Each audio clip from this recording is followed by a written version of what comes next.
Okay, let's get started. So I hope you all had a good Thanksgiving. I'm still recovering from my food coma.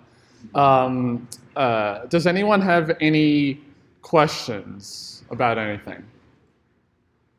Yeah, way in the back.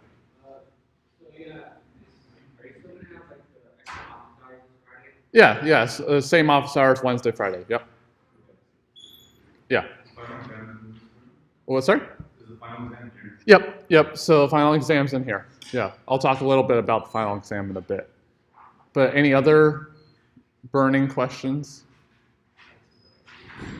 So what's due on Wednesday? Quiz, good. What is due on Friday? Assignment. Anything else due? I don't think so. So only two things left. You had a question? I thought someone raised their hand. Other questions? Yeah, quiz is on Blackboard. It's 20 multiple choice. Yep. And it's untimed, and you can leave and come back as much as you want, but it's only single attempt. For those who completed it and want to see the actual answers, it will show you the answers after the deadline to be fair to everyone else. But any other questions? Okay, so who remembers the format of the final? 75 multiple choice, okay? So I'm mostly done with it, and from what I have seen in the questions that I've made so far is that a lot of the questions are based on, okay, my friend has this idea for solving this problem. Is this a reasonable idea? Or what possible approaches are reasonable ideas? Or here's a code snippet. What is wrong with the code? Or is there anything wrong with the code? What is the difference between these two concepts that we learned in class? So it's the majority of the questions are about your high-level understanding as well as can you apply the concepts to a problem you've never seen before, okay? So like some of the problems you saw in the tests already, like the ternary search question, or some of the functions that you implemented in one of the other midterms. If we make this slight change, does it still remain a correct program, or is there a bug that's introduced? So it's testing your understanding of the concept, so understanding what each of the terms actually means, so like polymorphism, inheritance, vector, loops, functions. So understanding what those are as well as how does it apply to the actual concepts. To the actual problems that you may encounter if you're going to be programming after this class. So I want you to be able to understand both aspects of it. Both the technical details, although that's not as big of an emphasis as much as can you apply this to real world applications. Okay? So any questions about the final itself? Okay, so what is going to be in class on Friday? Yeah, review. So what do you think you should bring to the review? Yeah, but like more importantly, what do you think you should bring? Questions, yeah. So the way that I like doing review sessions is I don't know exactly what each individual person here has struggled with. I have a general idea of like what things were a little harder for people and what things were easier, but on an individual level, I can't really judge that. So what I think would be a great idea is for you to bring questions so that maybe other people have the same issues that you do. And by bringing your question, that could really help some people. So bring questions about things that you've struggled with either on the tests or the assignments, or can you explain this concept a little bit more deeply? I'm not exactly sure about it. Or can you explain this solution, midterm, quiz, assignment? Can you explain those a little bit more? Can we go through a certain problem? or some type of way of thinking about a problem, all those types of questions are, I think, really good. So if you can think of those questions and bring them to the review session, that'd be great. But what would be even better is if you can think of those questions over the next few days and email me on Wednesday or Thursday so that I have time to digest them and think about what are the questions that were asked the most by most people. I think that would be even better. So email me any questions that you have on Wednesday or Thursday, and then I'll try to get them in the review session. But if there are none, then I just let everyone in here ask questions. Okay? So any questions about the review session or anything like that?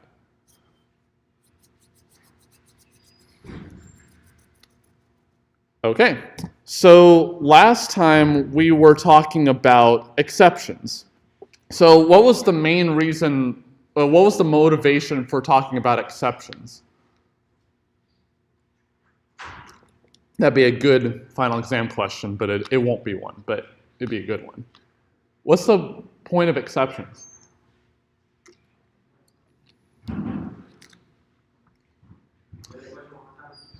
Why do we even care about exceptions? Why don't we just program the way that we've been doing it before? What's the problem that exceptions solve? Yeah.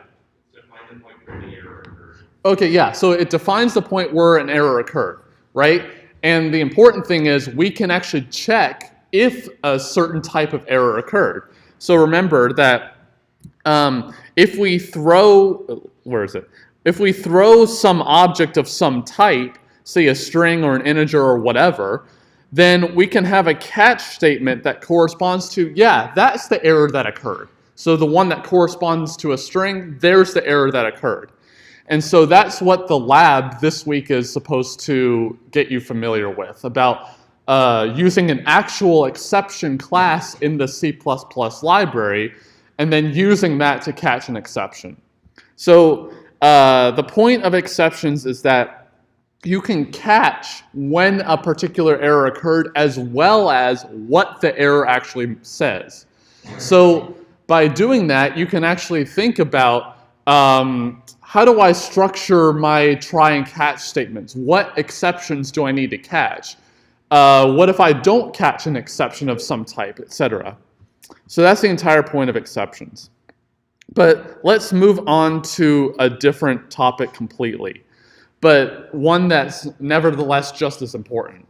So you may have noticed, like, pretty much the entire class I asked you to implement this function that takes integers or a vector of integers or whatever, and I just said integer every single time, right? Just to make things easy. We're familiar with integers, and it just works just fine. But what if I wanted, say, a vector of strings, for example? Or maybe I wanted a vector of some user-defined type, something that's not necessarily defined when we make the code. So the whole point of templates is allowing you to write exactly one function that handles many classes, actually every class, at the exact same time. So instead of having a swap function which takes two integers or two characters or two strings or two user-defined types or whatever, a template allows you to say, I'm going to say that some arbitrary type can be here, integer or whatever, and then I allow you to take in any type at all and then just pass it in and then do the work with that type, and then everything will work fine. So you can pass in a string type or a user-defined type or long, double, doesn't matter at all. You can pass in any type you like, and it will work just fine. So what do you think the point of templates is then? Another good exam question. Yeah. Right, it cuts down on writing code. So instead of having to write an integer version of swap and a char version of swap and a double and a string and a whatever type, then it cuts down the amount of code that I need to do. But what's another reason? Suppose that I can type really fast and it's no issue writing all this code. What's a better reason? Well, what's another reason for writing templates? What if I needed to do something different in the swap function? So like maybe for debugging purposes, maybe I put a cout statement inside the swap function. What else do I need to do if I have multiple of these? If I have multiple of these swap functions and I change one of them, should I change the other ones also? Yeah. So what cost just increased? The maintainability of it. So if I need to change one function, I need to change them all.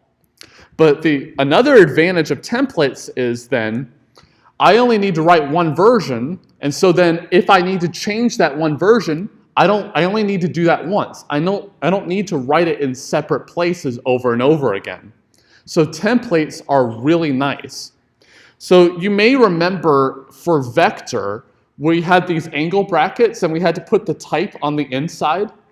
In fact, that's what indicates the template type. So when we write vector of int or vector of string, we're passing the type string and int into the template type, and so then the code is generated based on what is needed for each of the int and string versions. So this is what a template looks like, and we'll write a few. So what we say before the function, so it doesn't have to be the line above it, but it has to be before the return type, which is voided here. We just say template with angle brackets, and then the class that we have here is an arbitrary class T. So is T a concrete class, or is it just any class? Yeah, it's any class. So T doesn't necessarily mean any class. It doesn't mean a specific class. It can mean any class at all.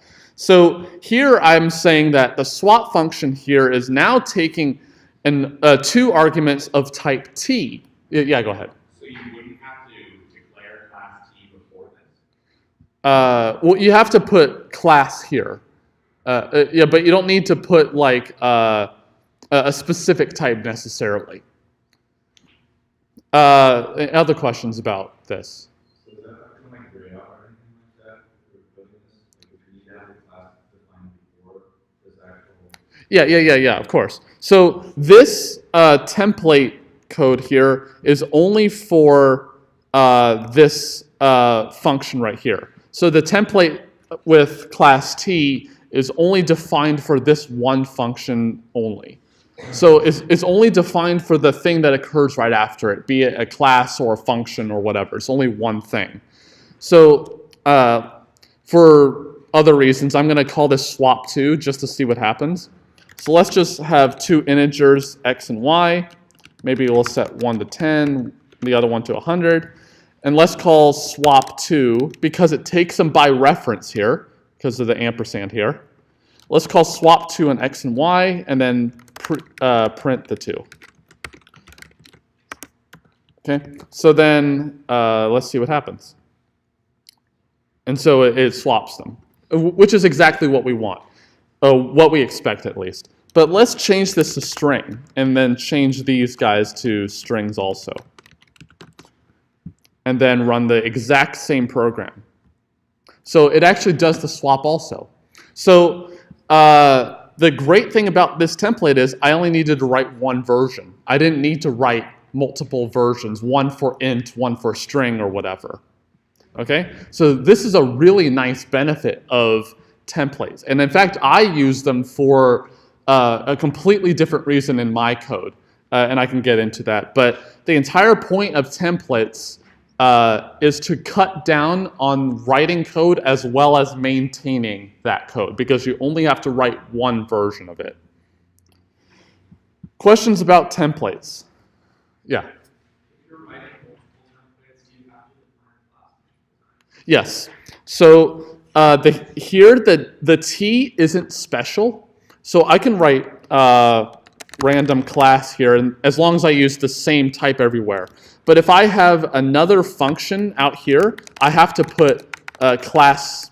It doesn't have to be T, but I can have swap3, for example, and then I have to declare t every single time. As I said, that the thing in angle brackets as well as template only is for the thing that occurs right after it, be it a single function or a single class. So unfortunately, you have to do this. But one thing that you can do is do this template thing for a class, then every function in the class inherits that t. So when you write template class t for a class instead of just a function, then every function in there inherits the t. And we'll see an example of this. But as is only for the function that occurs right after it. So unfortunately, you have to retype everything. So I guess you get a little bit of an increase in code bloat, but a savings in that you don't have to write different typed versions of them. One thing that is actually really interesting is that templates don't have to have a single type. You can have multiple types that you pass in. So let's just say I can have a different class here called U. So maybe I want to swap two things of different types, potentially. So I'm not actually sure this will work, but let's just see. Okay, so what you can do is say, this swap function is going to take two arguments of any type. So one could be of any type. Before, they had to be the same, but here U could be a different type also. So maybe we can try this. So the only way that this will work is if they are convertible between each other. So let's just say we have a int and a long. Then I can call the swap function even though they're different types, because one can be converted into the other. So we can actually try to generalize templates as much as we need to. Do we need to have different types for each of the arguments, or could they be the same type? So thinking about how to structure the templates so that it works for all different types is a good thing to think about. So the way that go ahead. So now when you go to type conversion functions like int and then the number of parentheses converted, can you do it with class T? Yes. So you mean a cast? Yeah. Okay. So what you can do here is, so remember that x's type is t and then y's type is u. So then what you can do is something that we've seen, I think, once, is do a static cast. And then here I pass the type t in here, and then it attempts to do a cast from the u type to the t type. What'll happen is if I make this something that really can't be converted directly, then the static cast will fail. Because the static cast means statically try to cast this string into an int. Yeah, string to an int. And the static here means try to do this at compile time. So the compiler sees, okay, you're trying to convert a string into an int, but you can't statically cast that to an int. Whereas if I made this a long here, then you can. So this is actually the better version because you're actually really trying to do the cast to the appropriate type versus doing an implicit conversion from the U type to the T type. So I actually advocate static cast in this case. But the point is that you can make templates as general as you need to. So what do you think the vectors implementation is? So actually, we can look at it. So let's include vector and then look at the implementation. So let's make a vector of int called ints. And then let's look at the vectors implementation. So let's go to the declaration. And we can actually see that there's a template right at the very top of the class. So some of these terms you may can discard for now, but you can actually see that there is a template right here. And there are two arguments, two class types for the template. One of them is, that's the actual main type of the underlying vector.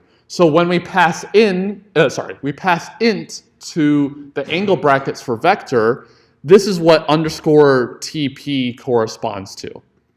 And you may notice this allocator over here. So in terms of allocating memory, there are many ways that you can do it. So vector allows you to have a what is called a custom allocator for how does it allocate the memory. And so you may notice that when we had vector, we put just int in there, and we didn't put a second type in there. That's because there's a default allocator for that. So another thing about templates that's really cool is that you can set default template types. So like, for instance, I don't think I can actually edit this, but I could say that underscore TP equals int. So like for default arguments of functions, we can have default types for templates. So I can say, if I don't put the angle brackets with a type in there, the default type is int, no matter what, which could be nice in some cases. So you may wonder, okay, well, how do you use templates, Ryan? How do you use templates? So notice about templates. When I have T right here, let's actually change this back to T and then T here and then T here. So notice, do I have to write something other than T everywhere in the function? Or can I just use T everywhere for that type that I want? It's not a rhetorical question. Do I have to write some other type other than T everywhere I need it? No, I only need to write T. So one of the really nice things I use for performance is saying the default type that's passed in, I'm going to start off with int, okay? And if that turns out to be more memory than I actually need for my program, so I'm trying to minimize the amount of memory that I use, then I can change int to be, for example, short. And so I don't put a template type in there, but by doing this, every single type everywhere is exactly the same. So everything's compatible, and I'm using less memory, and therefore my program's faster. And some of the really important performance improvements that I've gotten from my program are by doing this. So it's not just the amount of code that you write decreases or maintainability cost decreases. But here, I'm just trying to make my program run faster, which you can do here, because you don't have to write the same type everywhere. So another good reason for templates. But any questions on templates at a high level? Okay, so this is just how you make a template for the swap function, for example. So this is just how you use it. You may notice for vector, we had to put the angle brackets with the type on the inside, but we actually didn't for the swap function. Does anyone happen to know why? Why we had to do it for vector, but we don't have to do it here? So it's actually something that's really, really complicated. It's something called template argument type deduction. So some recent versions of C++ allow you to be able to not have to put the type there and actually deduce the type for T. So here I'm passing in the ints right here. I could say, if I'm using an old version of C++, actually I do have to put int here for a second. I could say int right here. So I could put angle brackets with the type if I want to, and there's nothing inherently wrong with this. But later versions of C++ allow you to ignore that type completely and not have to re-put it. Again, saving on typing. And if I change the types of X and Y here, then I don't have to change it at the later place either. Again, some savings. So I highly advocate using templates because you only have to write one version of each function. Okay, so this is just how you use the template. You just call the function like usual, no issues here. So the template itself, you can think of as they have a pattern, but I think a better analogy is to use a blueprint, right? So here's a blueprint for a class where you can have any type in there, but to actually make a version of the class, you put a type there.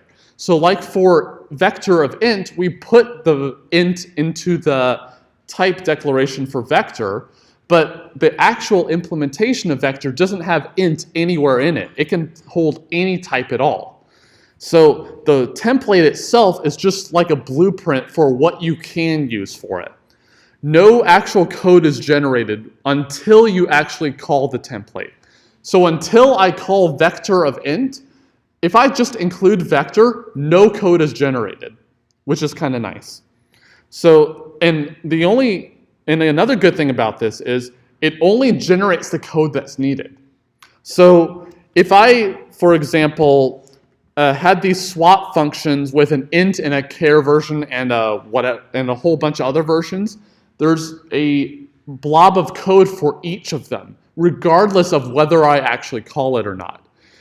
Whereas if I just make a template, only the ones that I'm making are the ones that generate any code at all. So again, some more savings. In fact, there's actually no disadvantage to using templates that I'm aware of. So use templates whenever it seems reasonable to do so. So yeah, so a template uses no memory other than the versions that you actually make, which is the amount of memory you need anyway. So it uses no memory overhead here. Okay? When you pass a class object to a function template, so this is kind of interesting. So if you, I said that this works for user-defined types. So you have to be a little bit careful here in that you have to make sure that the type T that you pass in can be assigned to another variable. So yeah, so what could conceivably happen is I can make a class that overloads the assignment operator and says, yeah, this operator is not defined. I delete this operator. Therefore, you can't assign from this object to another, which could be unfortunate here because I'm trying to assign from one object to another. So you just have to be a little bit careful and be able to use this function with any type that you make as long as all of the operations are defined.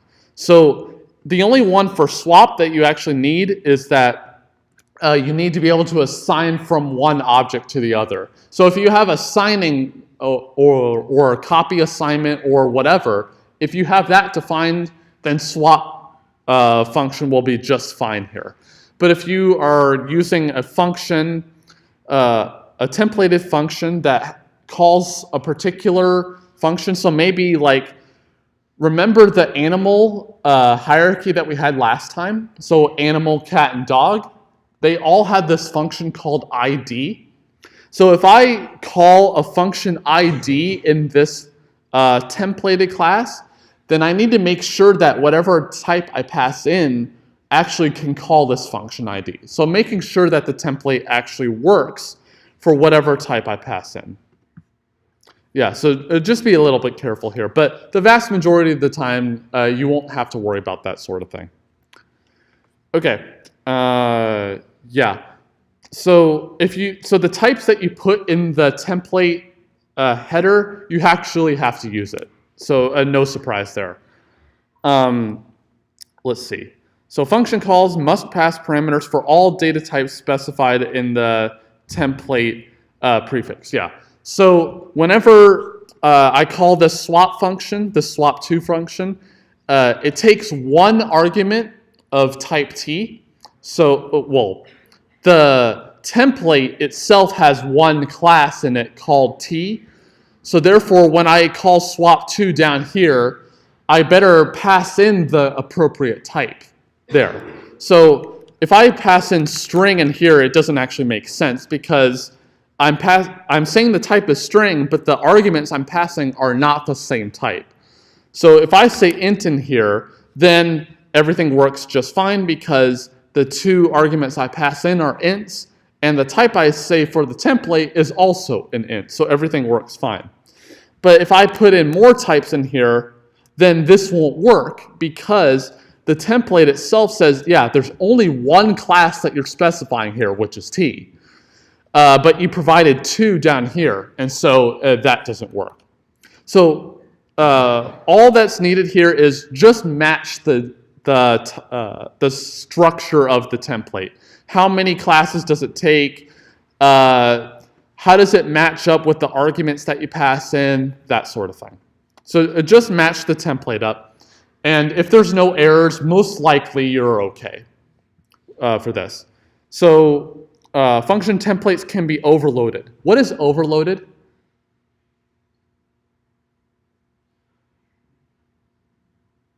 Yeah. So the same function name that has different parameters. Right. So I can have a the same function name, but different parameters and maybe different implementation. That's not an issue, but different parameter types or the number of parameters is different. So what I could do is say, I could have a swap3 function which takes 3 arguments here.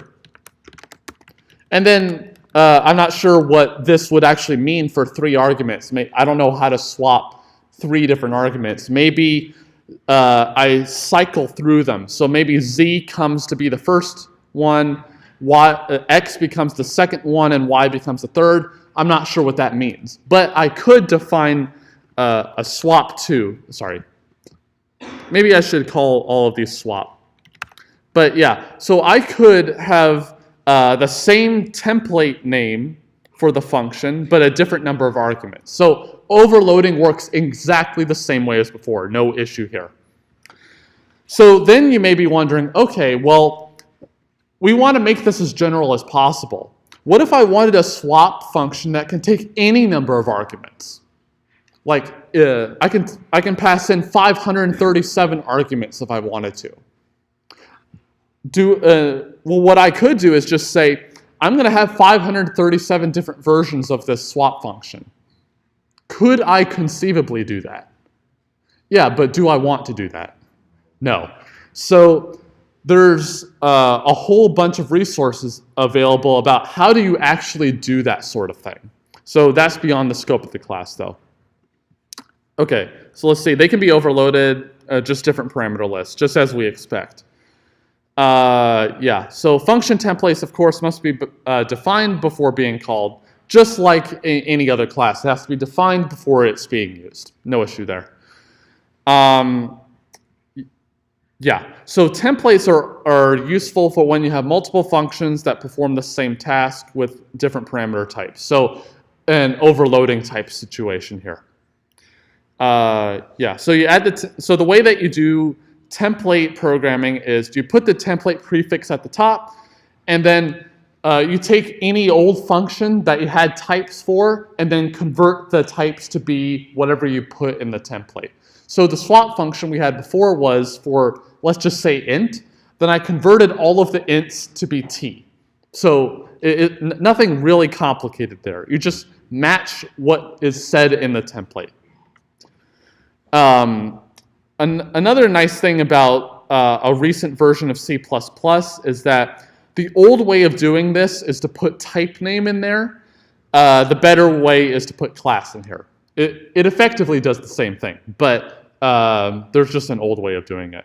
So you may see type name some places, but class is the more modern way to do it. Okay, so I mentioned that this template stuff can be used for classes also. So like for vector, which is a class, they have a template on top of vector. So you could have a joiner class. So maybe this joiner class, the only purpose of it is to add 2 arguments together. So you add an x and a y, both integers in this case, and then it produces the result, which is x plus y. then we could have a version where, or maybe both of these classes have this function combined in it, so an overloaded function, but the types in the function parameters are different. So this one takes 2 ints, and this one takes 2 strings. So, but notice, the implementation of the function is exactly the same. So whenever you see this type of thing where you're implementing multiple functions and they're doing literally the same thing in terms of the implementation part, do you think you should use templates for that? Yeah, it seems like a good idea to use templates because then you can pass in any type and it'll do the exact same thing anyway. So that's a ripe time to use a template. So as I said before, if you put template on the class itself, so you put class T on the outside here of the class, then any function inside the class automatically gets the template on the that was defined for the class. So maybe let's copy this in, and then let's just try to use it. So let's make a joiner object. Not jointer, joiner. But notice, there's a red squiggly line under joiner. Why do you think there's that before I hover over it? Right, so like for vector, I need to actually put the type there. So, so maybe in this case, I'm gonna use an int version. And so then I can see out, let's just say j dot, I'm not sure why, yeah, there we go. So then I can pass in any type that I like. And then, as we expect, this should print 110, and it does. But I can pass in any type that I want as long as I make a separate object for it. So the reason why we have this is that before we were working with functions, okay? And so functions are not instantiated, whereas a class is instantiated. We're making an object right here. So if I just left this out completely, then the compiler doesn't know, is this J object supposed to be for string or int or anything that's convertible to an int? I don't know what the type you actually meant here is. But for functions that are not instantiated, the only place where the type is actually needed for the template is in the arguments themselves. And those can be deduced.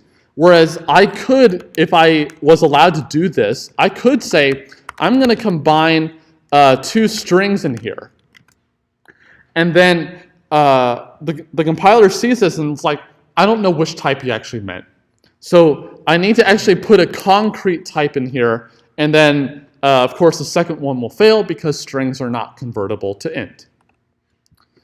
Okay, so that's why you actually need it for a class, but for a function you don't actually need it. Oh yes, so this is the entire way of using a template for a class. So notice, this is very similar to how vectors implementation is defined for its template. It has a t parameter pretty much, as well as this other parameter that can be default initialized. And so then we can ignore it. But I could say, for example, class U here is default initialized to be int. So I could put 2 types in here for the joiner class, and then that will change the U class to be something else. But if I don't put a U in there, then it'll just do the right thing by just putting int in there instead of whatever type I need. So I could change this to be U, and then I only put int in here. But if I can change this to be long, I'm allowed to do so also. So the T class now is it int or long for T? Is int, and what about U? It's long because it's the second argument in the template right here. So the order of the arguments that you pass in here for the types is exactly the same up here. It's in the same order. But notice, I can put a completely different function in here. So maybe I can have a function called print, which takes an argument of type t and an argument of type u, and then it does something with those two types. And so I can make this as general as I want to. But another thing that you can do, which is also cool, is that you can change the templates halfway through. So this template for the class works for the entire class, but maybe I have a function on the inside which needs 3 arguments, for example. So then what I can do is copy the template down, and then I can put class v is string. Maybe that doesn't work. Oh, I think I need to put t here. Yeah. Okay, yeah. Yeah, so it was saying that I'm redeclaring t, which is correct. But if you say tu, which now will reference the outer class's template, but here I'm saying I'm going to put a completely brand new type as well, and I can put another argument of the same type also. And so I can have different templates for different functions, which is kind of nice.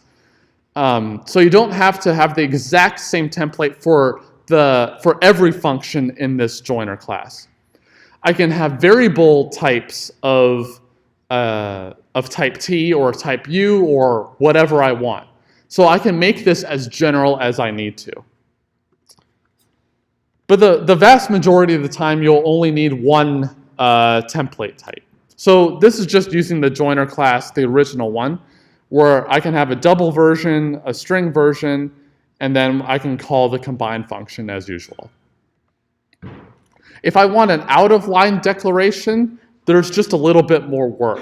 So the only difference here is that before, we just had int, let's just say int. We had int right here, and we didn't have this angle t angle thing. We had int joiner : combine with int x, int y, and then return x plus y. If we want a template version, we put the template part up here. We have to put it again to say that we really are of the right same template as before. But then we need to say the return type is now t, and then the template version of the joiner class matches the template that we just made. So let's put this down into here. So let's convert this back to what we had before. And then let's just make this a, not actually defined yet, but let's put it out here. And so this template t is independent of the original joiner class. So notice, every time I declare template, that could be a completely different type. So this one up here could be double, and this one could be string.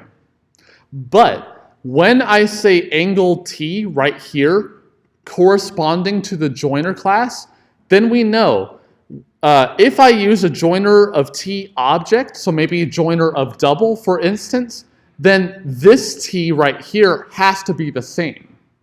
So this ensures that the type that we originally pass in as well as the one that we declared for it are exactly the same. If I didn't put t here, then it'll complain anyway. But this could mean, oh, if we had a joiner of string object, could this t be a double? It could conceivably be, but it doesn't allow us anyway.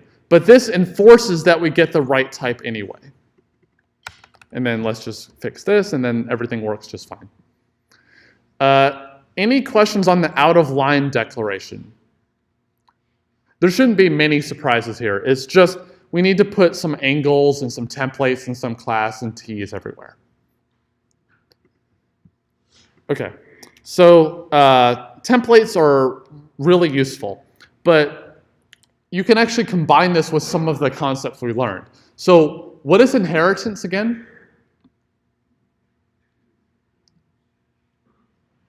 Yeah. Right. So we have this parent or superclass, and then we have classes underneath that inherit some functions from the parent or superclass. So if we have an animal class upstairs, then we could have a cat or a dog class that inherits from animal because, so what type of relation does an inheritance have? Is it has-a or is-a? Is-a, right, because cats and dogs are animals, okay? But we can actually combine templates with this. So we can have inheritance as well as template inheritance, which is kind of cool. So why would you ever want such a thing? So we're pretty much getting to the point where Ryan sounds insane, right? We're combining so many different things together and talking about things that are not useful. But in fact, this is actually really useful. Think about, say, the vector class. Okay, so vector class has a flexible number of elements to us. Suppose that we wanted to make a class that implements a sorted vector. Does vector by itself have its elements be sorted? No. So what we can do is say, we can inherit from vector, templatize it, and say that all the functionality is exactly the same, except now when we want to add an element, we automatically sort the vector. So if we're doing a pushback, for example, then maybe we just do the pushback normally, and then we just call the sort function. And the great thing about vector and the sort function is that they can work together because they're templatized, right? So vector is templatized, it has the template at the top, and the sort function is also templatized. It can take arguments of any type also. And so, because is sorted vector a vector? Yeah, of course. And so therefore we can get inheritance as well as having the subclass be templatized like the parent class. So I don't have to redefine everything. I don't have to make a sorted vector of just ints or of just strings or whatever. I can put any type I want. And so it reduces the amount of work I need to do. Yeah, so there are multiple ways that you can approach this also. So maybe you do want a sorted vector of just integers, maybe for some application. And so what you can do is vector is templatized, and then what you can do is have the subclass for sorted vector make the template argument be forced to be int. And then you get everything else for free. So you can have, or you can just eliminate the template entirely, which you could do. Yeah, so you instantiate the base class, which is vector in this case, and then we just do a normal inheritance from it, but now you gotta make all the t's become ints, for example. But as I said, the better way, in my opinion, is to have the subclass also be templatized like the parent class is. But other versions are possible, such as the base class be not templatized and the subclass also be templatized. So many combinations are possible. It depends on the actual application you use. But I think the most useful and widely used one is this second one right here, which is you keep the templates all the way down from all the classes that you create. Okay, any other questions on templates or anything? Okay, so next time we're going to cover this thing called the standard template library, which is basically the entire library is all templatized, and so we can pass any type to any function. So I'll see you all on Wednesday.